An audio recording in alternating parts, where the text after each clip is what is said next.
자, 서로 인사하겠습니다. 예수께서 우리를 부르셨습니다.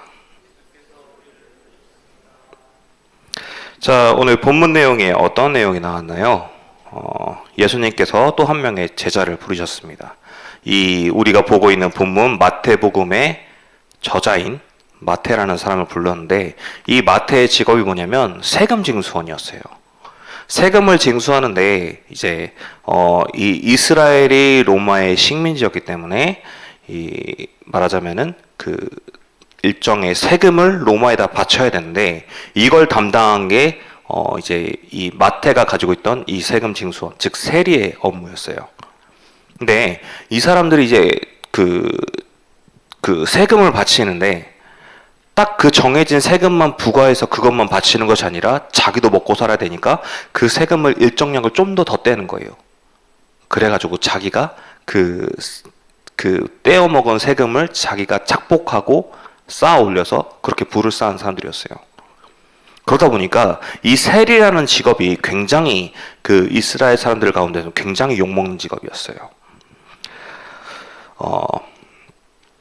근데 오늘 이 예수님께서 이 마태를 부르시고 이 사람들과 이 세리들과 함께 식사를 하시면서 죄인들과 함께 식사를 하시니까 바리새인들이 그 꼴을 보고 나서 찾아와서 시비를 거는 거예요. 자, 우리가 이 사실을 보면서 뭘 볼 수 있냐? 가장 먼저 죄인을 부르러 오신 예수님에 대해서 볼 수 있습니다. 마태복음 9장 9절에 11절, 예수께서 그곳을 떠나 지나가시다가 마태라는 사람이 세간에 앉아있는 것을 보시고 이르시되 나를 따르라 하시니 일어나 따르니라. 예수께서 마태의 집에서 앉아 음식을 잡수실 때에 많은 세리와 죄인들이 와서 예수와 그의 제자들과 함께 앉았더니 바리새인들이 보고 그의 제자들에게 이르되 어찌하여 너희 선생은 세리와 죄인들과 함께 잡수시느냐. 자, 바리새인들이 와서 시비를 걸어요. 자, 방금도 얘기했지만은 세리는 이스라엘 사람들에게 있어서, 즉 유대인들에게 있어서 굉장히 안 좋은 직업이었어요. 그러니까 말하자면 되게 죄인과 같은 직업이었어요. 그런데 예수님께서 이 마태를 직접 불러내신 거예요. 그냥 단순히 뭐 대화나 하려고 부르신 게 아니라 이 마태를 아예 제자로 부르셨어요. 자, 우리가 저번 주에도 이제 죄사함에 대한 얘기를 받았을 거예요. 우리가 저번 주에 어떤 내용이 있었나요? 저번 주에 본문의 내용이 어떤 내용이었죠? 누구를 살리셨나요? 하빈아, 왜 모르는 얼굴이야 지금? 기억 안 나? 아, 기억 안 나 진짜? 고개 끄덕이는 거 봐. 우리 저번 주에 예수님께서 누굴 치유하셨나요? 중풍병자를 치유하셨어요. 중풍병자를 치유하시면서 그 사람이 가진 죄사함에 대해서 말씀하셨어요. 자, 근데 아픈 사람이 죄인이냐 그러면은 뭐 당시에는 아픈 게 죄 때문에 왔다고 믿는 사람들이니까 그렇게 말할 수가 있는데, 이번에는 진짜 문자 그대로 죄인이라고 부를 수 있는 그런 사람이 나타난 거예요. 그 마태라는 사람을 부르시고 이 마태를 제자로 부르시면서 이 제자된 마태의 집에 식사를 하러 가시는데, 자, 여기서 마태와 같이 직장에서 일하는 직장 동료들, 즉 같은 세리들과 함께 또 어떤 사람들이 모였다 그랬나요? 죄인들이 모였다 그랬어요. 자, 이런 사람들과 같이 식사를 한다는 게 어떤 의미겠어요? 우리가 보통 이제 뭐 누구랑 같이 밥 먹는다고 할 때 흔히 겸상도 안 한다는 표현 하잖아요. 식사를 같이 하는 건 누구랑 같이 먹나요? 친한 사람, 가족, 지인, 업무상 필요한 사람, 말하자면 내가 어울려야 하는 사람, 내가 어울려도 되는 사람, 보통 이런 사람들과 식사를 하잖아요. 자, 그런데 예수님께서 죄인들과 함께 식사를 하십니다. 그럼 예수님께서 죄인이란 소린가요? 아니죠. 예수님께서는 이 죄인들을 살리기 위해 찾아오셨어요. 이 죄인들을 하나님 앞에 부르기 위해서, 이 사람들의 죄를 사해 주시기 위해서 찾아오셨죠. 예수님께서 찾아오신 이유가 바로 이거예요. 자, 그런데 여기에 대해서 바리새인들이 시비를 걸었어요. 이 사람들이 지금 예수님이 그 죄인들하고 식사를 하는 게 아니, 예수님같이 귀한 분께서 이런 누추한 곳에 라는 심정으로 왔을까요? 아닐 거예요. 방금 전에 얘기했지만은 유대인들은 특히나 식사를 하는 데 있어서 자기랑 급이 맞거나 자기랑 친하거나 자기랑 어떻게 뭐 수준이 좀 맞는 사람하고 식사를 해야 한다고 생각했어요. 그러니까 자기보다 낮은 위치에 있는 사람, 자기보다 좀 아래에 위치한 사람하고는 식사를 안 했어요. 왜냐? 그 식사 자리 자체가 자신의 수준을 드러난다고 생각했어요.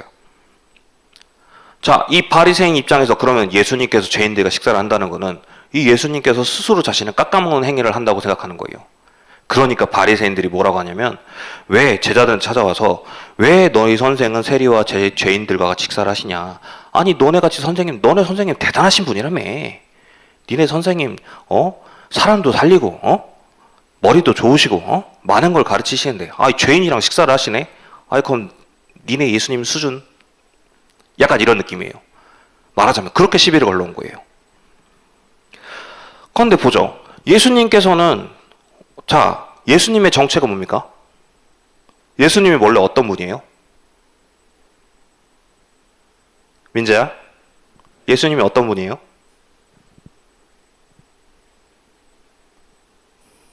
예수님의 원래 정체가 뭐예요? 하나님의 아들, 맞아요. 하나님의 아들인데 인간의 몸을 입고 오시잖아요. 그죠? 본질은 뭐예요? 세이마, 예수 그리스도의 본질이 뭐야? 성삼위 하나님 중에 어떤 게 예수님의 본질이죠? 성부와 성자와 성령 하나님 중에 어떤 게 예수님의 본질이에요?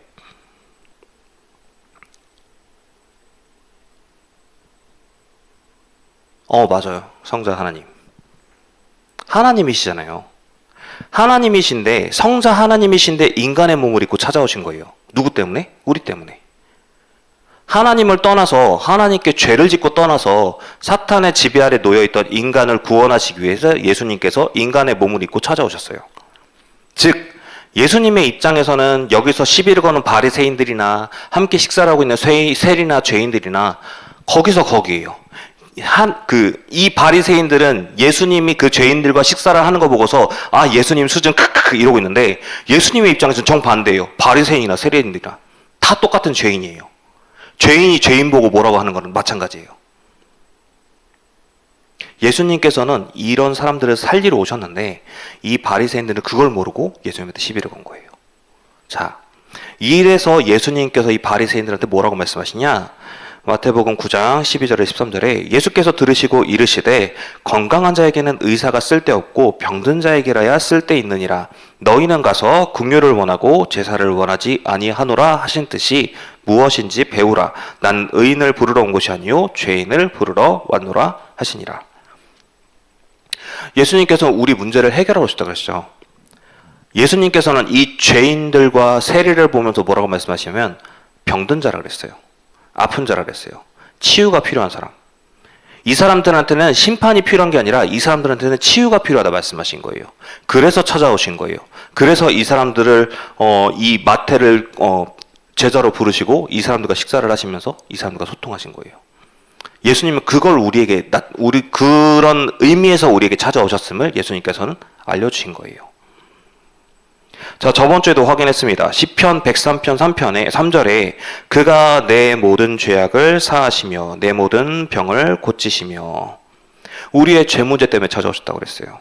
자, 여러분, 구원의 길을 여러분이 계속하고 있습니다. 지금은 안 하고 있지만 잊을만 하면 구원의 길을 하고 있죠. 자, 구원의 길의 그 불신자 6가지 상태가 어떤 겁니까? 기억나는 사람? 혜빈아, 불신자 6가지 상태 기억나는 대로 한번 말해볼래요? 불신자 6가지 상태.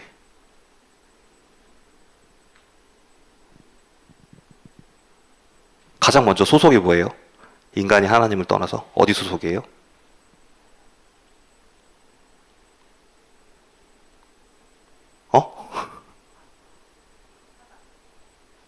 맞아요. 사단.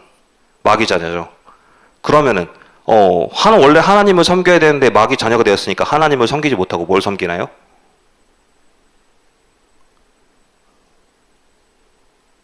누굴 섬겨요? 하나님을 섬기지 못하면 마귀를 섬기겠죠. 그죠? 우상 숭배를 하게 되고, 그 이후에 찾아오는 문제가 뭐예요? 정신 문제, 육신 문제, 내세 문제, 그리고 더 이어서 후대까지 영적인 대물림이 되는 거. 그게 불신자 6가지 상태잖아요. 하나님을 떠난 모든 인간은 예외 없이 이 상태 속에 있어요. 지금 여기서 막 모가지 뻣뻣하게 세우고 이렇게 엠 하고 있는 바리새인도 똑같이 불신자와 똑같은 삶을 살고 있어요. 이 사람들은 자기는 율법을 지키고 있고 천국에 간다고 믿고 있지만 똑같이 하나님을 제대로 알지 못하고 자기들 중심에서의 그 신앙생활을 하면서 자기들은 잘 믿고 있는 줄 알아요.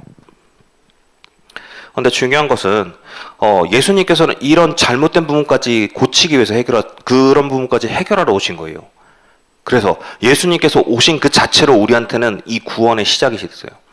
우리가 뭔가 열심히 해서 뭐 율법을 잘 지키고 하나님 앞에 열심을 다하고 뭐 제사를 잘 드리고 그렇게 해서 중요한 것이 아니라 우리가 하나님 앞에 온전히 설 수 있게 된 게 그리스도로 인해서 우리가 하나님 앞에 온전히 설 수 있게 된 거예요. 그러니까 우리가 지금부터 해야 되는 건 뭐예요? 이 죄인을 부르러 오신 예수 그리스도를 우리 중심에 모셔야 되는 게 맞죠. 그래서 여러분들이 지금 예외 없이 그 예수 그리스도는 예수는 그리스도시요 모든 문제 해결자 되십니다. 그 고백을 하면서 하나님의 자녀가 됐잖아요. 우리 모두가 하나님의 자녀가 되었잖아요. 예수님께서는 우리의 모든 죄 문제, 또 그것 때문에 벌어지는 모든 그 정신 문제, 육신 문제, 내세 문제, 그 영적인 대물림까지 모든 문제를 해결하러 오셨습니다. 실제로 우리 모든 문제가 완전히 해결됐어요. 완전히 끝이 났어요. 그래서 우리가 예수 그리스도를 바라볼 때 정말 우리의 참 주인이시구나, 우리의 모든 것을 끝내러 오셨구나, 내가 진짜 죄인인데 나를 살리러 예수님이 오셨구나, 그 사실을 날마다 우리가 확인해야 돼요. 자, 그러면서 말씀하시는 게 긍휼을 원하고 제사를 원하지 아니하노라 하신 뜻이 무엇인지 배우라 말씀하세요. 무슨 말이냐면은 우리가 신앙생활을 하는 데 있어서, 우리가 예수님을 믿는 데 있어서 우리가 폼 잡지 말고 신앙생활하는 것이 아니라, 폼 잡고 신앙생활하는 것이 아니라 온전히 하나님이 어떤 분인지 알아야 된다는 거예요. 예수 그리스도가 어떤 분인지 알아야 된다는 거예요. 그리스도께서 우리를 구원하러 오신 이유가 뭐예요? 그리스도께서 우리를 구원하러 오신 건 맞는데 왜 구원하러 오셨어요? 왜죠? 답이나? 왜일까? 예수 그리스도께서 왜 우리를 구원하러 오셨을까? 하나님이 왜 예수 그리스도를 우리한테 언약으로 말씀 주시고 왜 이렇게 우리에게 보내셨을까?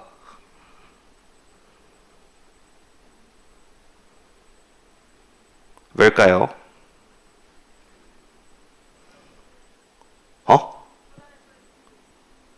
지금 미안해, 잘 안 들려. 사단의 손에서 건져내시기 위해. 근데 사탄의 손에서 건져내시기 위해 오셨는데 왜죠? 왜 우리를 건져내셔야 돼요? 왜 우리를 구원하셔야 돼? 우리가 뭐가 이쁘다고?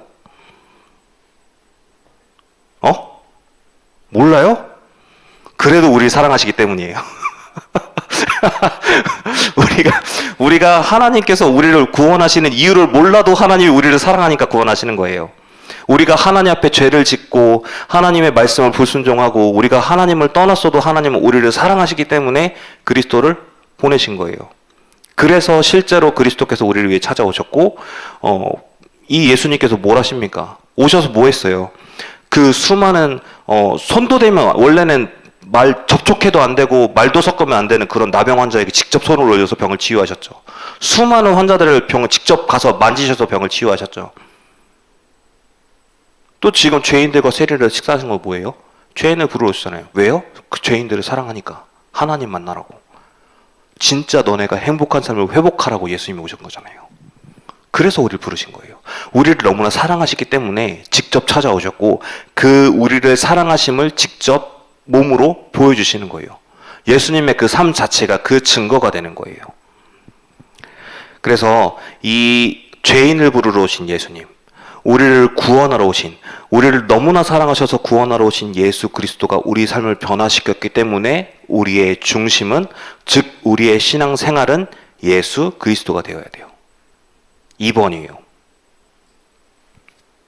자, 마태복음 9장 14절에 그때에 요한의 제자들이 예수께 나와 이르되 우리와 바리새인들은 금식하는데 어찌하여 당신의 제자들은 금식하지 아니하나이까. 이거는 약간 지금 바리새인들이랑 이제 얘기를 하고 나서 직후에 찾아왔다는 게 아니라 약간 그 시간대인데, 이 세례 요한의 제자들이 찾아왔어요. 예수님한테 물어보는데, 아니 우리하고 바리새인들은 금식을 하는데 왜 예수님과 제자들은 금식하지 않습니까? 물어보는 거예요. 금식이 뭐예요? 우리가 이제 그 식사도 이제 굶어가면서, 식사도 이제 걸러가면서 이제 기도하는 걸 말하는 거잖아요. 집중으로 기도하는 거. 어딘가 틀어박혀가지고 식사도 안 하고 식음을 전폐한 채로 온전히 기도하는 거. 그 중심으로 기도하는 거. 그런데 있죠, 이 중심으로 기도할 때 예수님은 뭐라고 표현하시냐면, 마태복음 6장 16절에 금식할 때에 너희는 외식하는 자들과 같이 슬픈 기색을 보이지 말라 말씀하세요. 이건 무슨 뜻이에요? 금식하는 것 자체가, 금식은 되게 좋아요. 중요한 거예요. 하나님 앞에, 말하자면 하나님 앞에 내 모든 것을 드리고 집중한다는 의미가 되기 때문에 금식은 사실 좋은 거예요. 근데 이 당시의 사람들은 이 금식이라는 것을 남에게 보여주는 수단으로 생각했어요. 말하자면 저는 되게 신실한 사람입니다. 저는 되게 신앙생활 열심히 하는 사람입니다. 보여주기 위해서 대놓고 금식을 했어요. 심지어 금식을 하면서 금식하는 티를 나고 약간 뭐라고 해야 돼? 그 약간 좀 피부도 창백하게 보이게 하고 약간 좀 볼이 좀 헬쑥하게 보이기도 하고 다크서클 내려와 있는 것처럼 보이기도 하고, 그렇게 자신을 꾸민 사람들이었어요. 말하자면 금식이라는 거는 되게 그 원래 뜻은 중요하고 굉장히 좋은 뜻이지만은 이게 잘못된 악용된 상태로 쓰이고 있었단 말이에요. 그런데 이거를 지금 바리새인들과 이 세례 요한의 제자들이 왜 그걸 안 하냐 물으니까 예수님께서 뭐라 말씀하시냐면은, 예수께서 그들에게 이르시되 혼인집 손님들이 신랑과 함께 있을 동안에 슬퍼할 수 있느냐, 그러나 신랑을 빼앗길 날이 이르리니 그때에는 금식할 것이니라. 아까도 말했어요. 예수님께서 우리를 찾아오신 거는 우리를 너무나 사랑하셔서 원죄에 빠졌던 우리를 구원하시기 위해 찾아오신 되게 크다란 사건이에요. 어마어마한 사건이에요. 우리를 구하러 오셨다잖아요. 우리가 죽을 수밖에 없는데 구하러 오셨다잖아요. 그러면 우리한테 이것이 기쁜 일이에요? 슬픈 일이에요? 기뻐요? 슬퍼요? 정하나, 네가 빠져나올 늪에 빠졌는데 아무도 도와줄 사람이 없는데 누가 손을 딱 뻗어갖고 딱 잡아줬어. 끌어줬어. 기쁜 일이야? 슬픈 일이야? 아 살리지 말자. 아 왜 살렸어요? 죽으려고 그랬는데 해야 돼요? 아니면 기뻐해야 돼요? 뭐예요? 왜 고개 왜 끄덕거려? 뭐 어떤 거? 어느 쪽에 끄덕거리는 거야? 기뻐야죠. 기쁜 일이에요. 나를 구원하셨잖아. 나를 살려주셨잖아. 근데 금식이라는 건 아까도 말했지만은 금식은 참회하는 거 혹은 되게 애통한 마음으로 하나님께 기도하는 거, 그러니까 기본적으로 약간 슬픈 게 깔려 있어요. 근데 이 예수님께서 드디어 우리에게 찾아오셔가지고 우리를 구원하러 오셨는데, 그럼 우리가 이 예수님이 오신 것에 대해서 기뻐해야 되나요? 슬퍼해야 되나요? 기뻐해야 돼요? 슬퍼해야 돼요? 또 물어봐야 돼? 서은아, 기뻐해야 돼? 슬퍼해야 돼? 기뻐해야 돼요. 맞아요. 기쁜 게 맞아요. 우리가 이 그리스도가 우리를 위해 오신 것을 우리가 알면 알수록 그 기쁜 마음이 확인돼야 돼요. 그것이 살아나야 돼요. 그리스도로 인해서 내가 하나님 만나는 길을 확인하게 되었고, 내 모든 죄 문제가 끝났고, 이제는 내가 사탄에게 더 이상 끌려다니지 않은 그런 상태가 되었기 때문에, 그럼 나는 당연히 기쁠 수밖에 없는 그 축복이 회복되는 거예요. 심지어 뭐라고 말씀하시냐면은 이 15절 후반부에 다시 말씀하시는데, 그러나 신랑을 빼앗길 날이 이르리니 그때에는 금식할 것이니라. 이거는 무슨 뜻이냐면, 예수님께서 말하자면 예수님의 본인이 십자가에 달려 죽으실 거를 예수님도 알고 계셨어요. 그거를 미리 말씀하신 거예요. 근데 물론 이건 되게 슬픈 일이 맞죠. 예수님께서 죽으신 건 슬픈 일이 말이에요. 근데 구원 사역의 입장에서 보면 사실 이것도 우리한테 기쁜 거예요. 왜냐? 예수님이 죽으셔야 우리가 구원받는 게 완전히 확정되거든. 우리 죄가 완전히 씻어지는 때가 예수님이 십자가에 달려 죽으신 때거든요. 그러니까 우리가 그때 슬퍼하는 건 예수님이 우리 죄를 대신 가져가시니까 그것 때문에 슬픈 거지만, 우린 살아났기 때문에 당연히 그것도 기쁜 게 맞아요. 즉 예수님이 오신 그 자체는 우리를 위해 찾아오신 것부터 우리를 위해 죽으시고 다시 부활하셔서 승천하셔서 지금도 우리와 함께 하시는 그 자체로 우리는 기쁜 게 맞아요. 그걸 우리가 확인해야 돼요. 그래서 우리의 신앙생활의 중심이 예수 그리스도가 되어야 한단 말이에요. 여러분들이 그 사실을 확인하시기 바랍니다. 심지어 우리에게 신랑 되셨다 그랬어요. 여러분이 몇 번인지 모르겠지만 아무튼 결혼식은 가봤을 거 아니에요. 그 결혼식 갖고 슬퍼하는 사람이 몇 있습니까? 다들 기뻐하죠. 그런 느낌으로, 그 정도의 기쁨으로, 그 이상의 기쁨으로 예수님이 우리를 위해 찾아오셨어요. 그만큼 크고 놀랍고 기쁜 축복이에요. 그 사실을 반드시 확인하시기 바랍니다.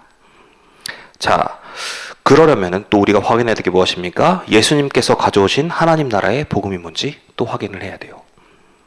마태복음 9장 16절 17절에 생배조각을 낡은 옷에 붙이는 자가 없나니 이는 기운 것이 그 옷을 당기어 헤어짐이 더하게 되며 새 포도주를 낡은 가죽 부대에 넣지 아니하나니 그렇게 하면 부대가 터져 포도주도 쏟아지고 부대도 버리게 됨이라.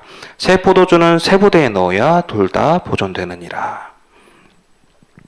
예수님이 비유하시는 건 그거예요. 우리가 구원을 받았어요. 우리가 이제 새 사람이 되었어요. 우리가 새 생명을 받아서 이제 새로운 그 신분으로 우리의 영혼이 새로운 걸로 다시 살아났는데, 그러면은 우리의 새롭게 변화된 이 영혼에는 새로운 나라의 말씀, 즉 하나님 나라의 말씀이 우리에게 적용이 돼야 돼요. 우리가 컴퓨터를 하나 바꿔도 그 안에 있는 OS를 바꾸잖아요. 지금 뭐 윈도우 11 때문에 아주 그냥 좀 말이 또 있는데, 컴퓨터를 하나 바꾸면은 또 그 OS의 세대가 바뀌듯이 우리가 하나님을 믿음으로써 우리가 하나님 자녀가 되었다면은 하나님 자녀로서의 삶을 우리가 살아야 돼요. 그래서 우리에게 예수님께서 말씀하신 거예요. 자, 헌옷이 있잖아요.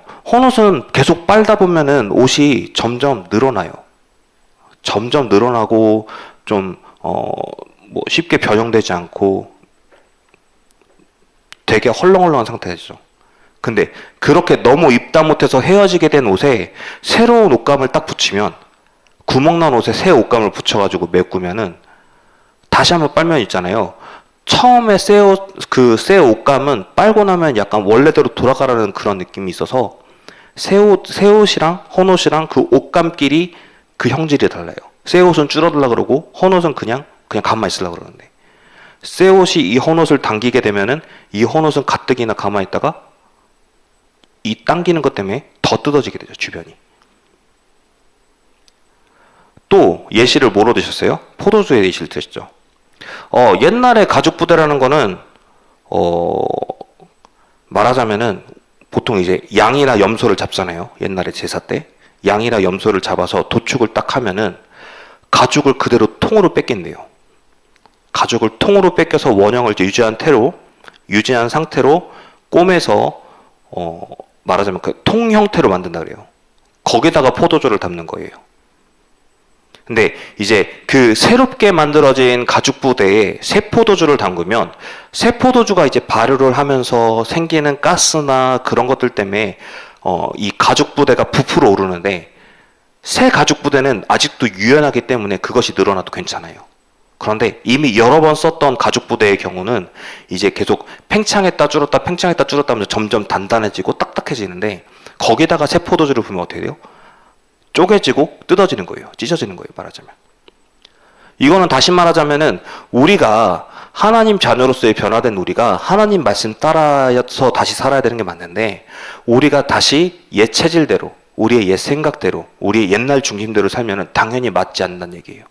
당연히 그게 호환되지 않고 코드도 안 맞아요. 우리에게 맞는 신분, 그 신분에 맞는 말씀, 그 신분에 맞는 흐름, 그 신분에 맞는 기도와 찬양, 우리가 그걸 누려야 되는 거예요. 그래서 우리가 날마다 찬양하고 말씀 받고 기도하고 그 흐름 속에 우리가 있는 거예요. 그걸 우리가 하루하루 이어가는 그 생활을 우리가 신앙생활이라 하는 거고, 그 신앙생활이 우리의 평생에 걸쳐서 진행되면서 우리가 비로소 하나님을 바라보는 방향을 맞추게 되었을 때 그거를 성화라고 표현해요. 자, 우리의 중심, 기준, 판단, 이 모든 것들이 하나님을 바라보는 기준 되기 바랍니다. 그 중심을 회복하시기 바랍니다. 자, 결론이에요. 복음 받음으로써 행복한 날을 확인하시기 바랍니다. 요한복음 19장 30절에 예수께서 신 포도주를 받으신 후에 이르시되 다 이루었다 하시고 머리를 숙이니 영혼이 떠나가시니라. 예수님께서 전부 다 이루셨습니다. 예수님께서 십자가에 달리시면서 마지막 숨을 내쉬면서 하신 그 말씀이, 그 말씀을 통해서 우리의 모든 문제는 진짜 다 끝났어요. 우리가 더 이상은 옛 체질대로, 사탄이 속삭이는 대로, 그 흐름대로 살아갈 필요가 없어졌어요. 이제는 하나님 말씀 속에 우리가 인도받을 수 있는 신분이 된 거예요. 우리가 이제 이번 주 화요일 날 우리가 수련회를 진행했죠. 모든 친구들 몇몇은 좀 되게 아쉽게 됐는데, 이번 수련회를 통해서 사실 목사님은 걱정을 되게 많이 했어요. 좀 원래 진행됐던 거에서 사실 1박 2일도 생각했다가 좀 더 여러분들의 침묵이라던가 좀 그런 것들 많이 생각하고 또 그랬었는데, 1박 2일에서 지금 뭐 하루로 변경이 됐었죠. 그러면서 또 이제 스케줄도 전원 많이 바뀌게 되고, 그러면서 목사님은 있죠, 그것을 준비하면서 굉장히 많이 걱정했어요. 나름대로 말씀도 여러분한테 전달해야 되고, 또 여러분들이 어떤 수련회로 진행해야 될 것인가, 여러분들한테 어떤 방향이 가장 좋은 방향일까 생각을 많이 했어요.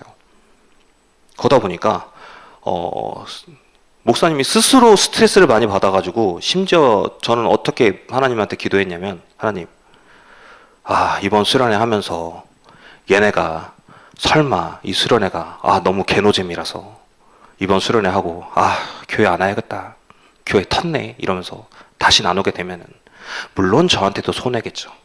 근데 하나님이 더 손해일걸요? 하나님께 협박을 했어요. 너무나 걱정이 돼서. 근데 어떻게 진행됐나요? 여러분들이 말씀 받고 영화도 보고 찬양하고 기도하면서 여러분들이 그렇게 각자 기도 제목을 내주고 또 함께 기도하면서 함께 찬양하면서 기도하는 걸 보면서 목사님이 되게 기뻤어요. 너무나 행복했어요. 하나님께서는 다 하시는구나. 정말 하시는 게 맞구나, 하나님이. 알고는 있었지만은 내심 의심하고 있던 게 실제로 하나님이 인도하시는 거 보니까 굉장히 행복했어요. 여러분한테는 어땠나요? 여러분이 화요일 날 봤던 그 수련회는 여러분들에게는 어떻게 다가왔나요? 이건 안 물어볼게요. 여러분 각자의 그게 있으니까. 네,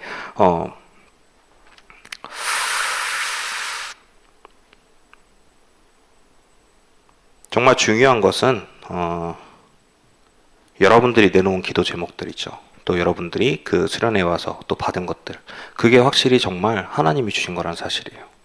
여러분이 받았던 그 기도 제목 있죠. 지금 목사님 그 자리에 붙어 있거든요. 포스트잇 그거 다 붙여놨거든요. 그거 기도문으로 또 작성할 거예요. 기도문을 작성해서 단톡방에도 올리고 여러분 방에도 올릴 거예요. 이제 겹치는 내용도 있으니까 좀 갈라서 여러분들 신원을 밝히지 않기 위해서 그렇게 정리를 해서 올릴 건데, 그것이 하나님께서 우리에게 주신 기도 제목이라는 거, 하나님께서 우리를 지금도 인도하시고 앞으로 여러분을 평생 인도하실 거라는 거를 여러분이 확인하기 위해서 그 기도 제목이 정말 여러분한테 확인했으면 좋겠어요. 그 기도 제목이 성취되는 과정을 여러분이 체험했으면 좋겠어요.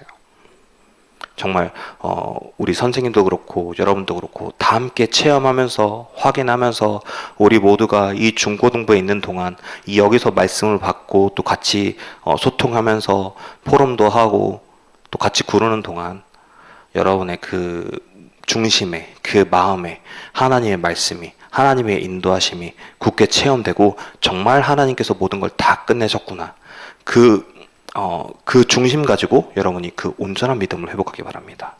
여러분의 하루하루가 즐거운 잔치가 되는 것을 여러분이 체험하기를 원합니다.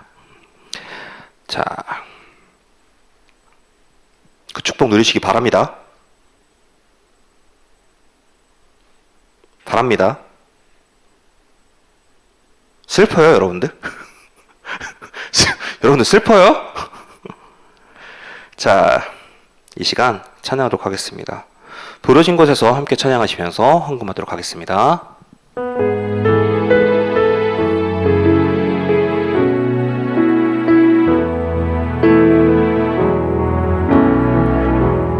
따스한 성령님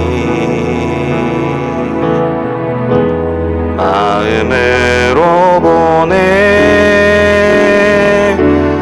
내 몸을 감싸며 주어지는 평안함 만족감을 느끼네. 사랑과 진리에 사랑과 진리에 한 줄기 빛보네. 내 몸을 감싸며 주어지는 평안함 그 사랑을 느끼네. 부르신 곳에서 나는 예배하네. 어떤 상황에도 나는 예배하네. 부르신 곳에서 나는 예배하네. 어떤 상황에도 나는 예배하네.